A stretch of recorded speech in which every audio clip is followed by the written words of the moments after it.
Imagine you're fresh off a long flight.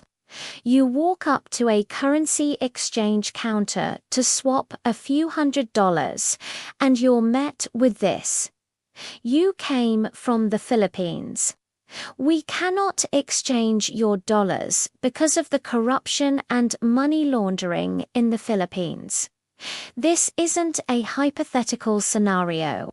It's exactly what a Filipino traveler experienced at Oslo Airport in Norway. They tried to exchange just $300, a pretty standard amount for any tourist, but were flatly refused and told to go somewhere else outside the airport. This troubling encounter was brought to public attention by broadcaster Gretchen Ho, who reported that it happened to a member of her family.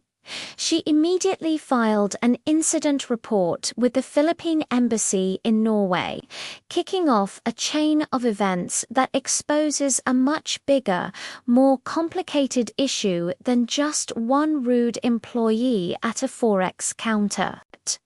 So, what's really going on here? Was this a case of blatant discrimination, a simple misunderstanding, or a symptom of a much deeper problem? Let's break it down, because this story says a lot about international perceptions, outdated information, and what it's like to travel with a Philippine passport today. The root of this incident seems to lie in something called the FATF Grey List.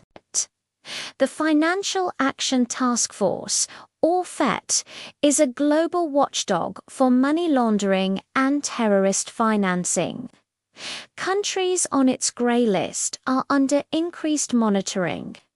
Now, the Philippines was on this list, which led to stricter financial scrutiny worldwide. Here's the crucial part. The Philippines was officially removed from the FATF grey list in February 2025.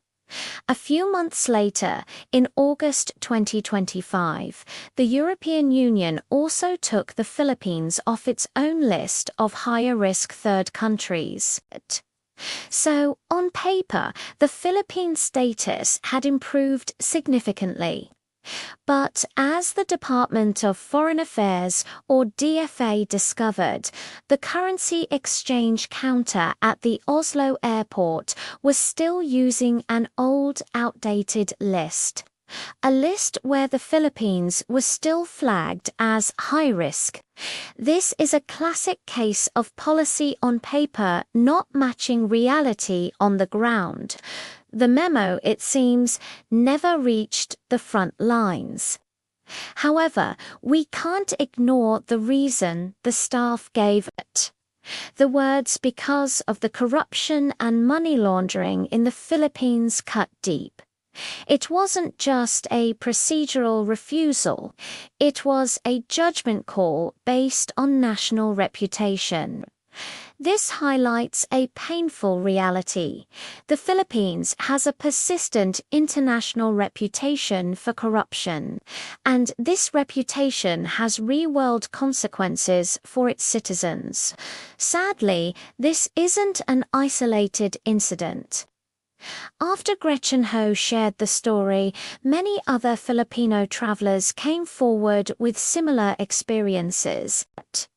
They shared stories of facing extra hurdles and outright refusals at European airports, often being told it was standard policy for countries considered higher risk for money laundering.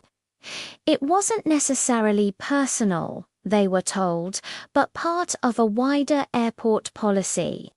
But when you're the one being singled out because of your passport, it's hard not to feel targeted. Let's think about the impact on everyone involved. For the traveler, the immediate effect was inconvenience. They had to leave the airport to find another place to exchange money, possibly at a worse rate. But the emotional impact is far greater. Being publicly singled out and associated with corruption because of your nationality is humiliating and deeply frustrating. It turns a simple transaction into a moment of feeling less than. This incident serves as a stark warning for all Filipino travelers. It's becoming crucial to be prepared. Before you fly, consider having multiple forms of payment. Don't rely solely on cash. Have credit cards, debit cards, and maybe even look into digital payment apps that work internationally. It might also be wise to research the specific currency exchange policies of your destination country beforehand. A little planning can save you a lot of hassle and heartache. For the Philippines as a nation, this incident is a flashing red light. It shows how perceptions of risk can linger long after the country has made official progress. Even with the FATF delisting, the stain of a bad reputation is hard to wash away. It affects not just tourists, but potentially business deals and international financial relationships. The good news is that the government is taking action. The DFA confirmed it's engaging with Norwegian authorities to get this sorted.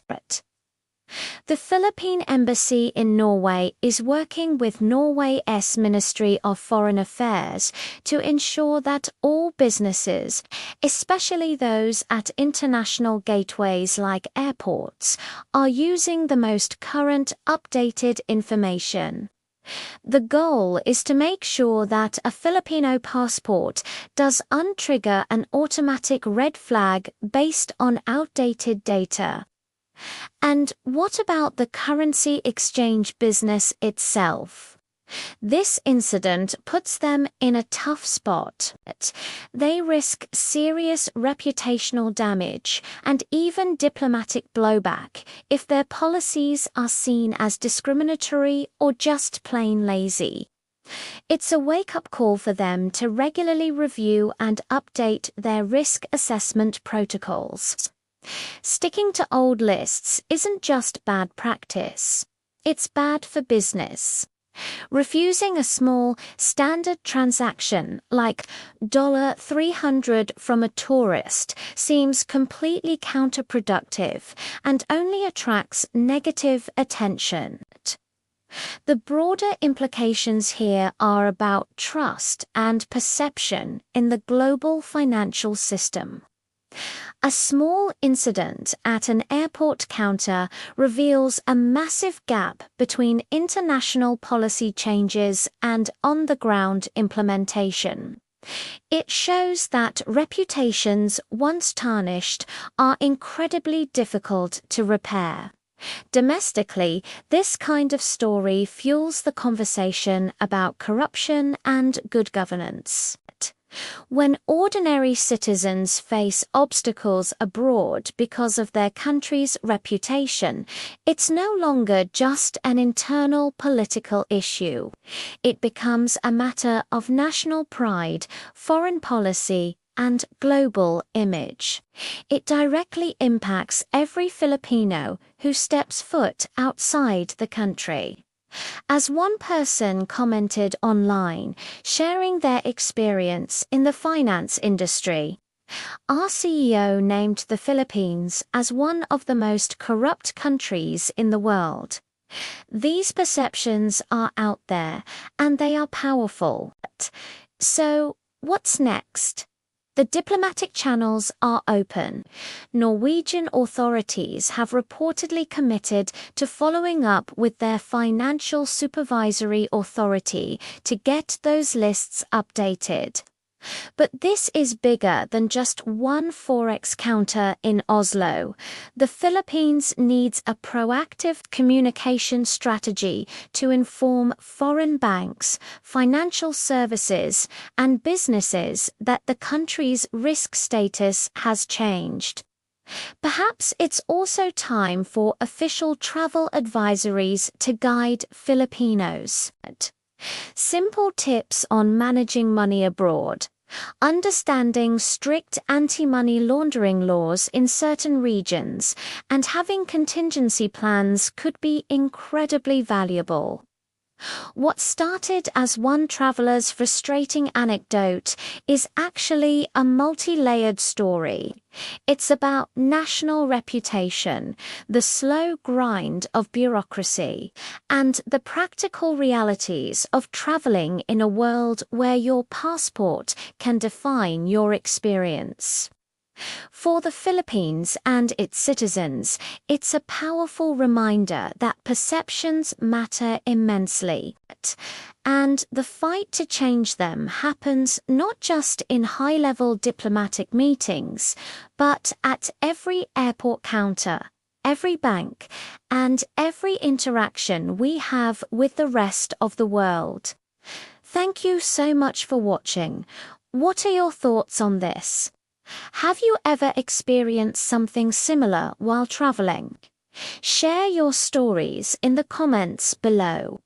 And if you found this video informative, please give it a thumbs up and subscribe for more deep dives into issues that matter.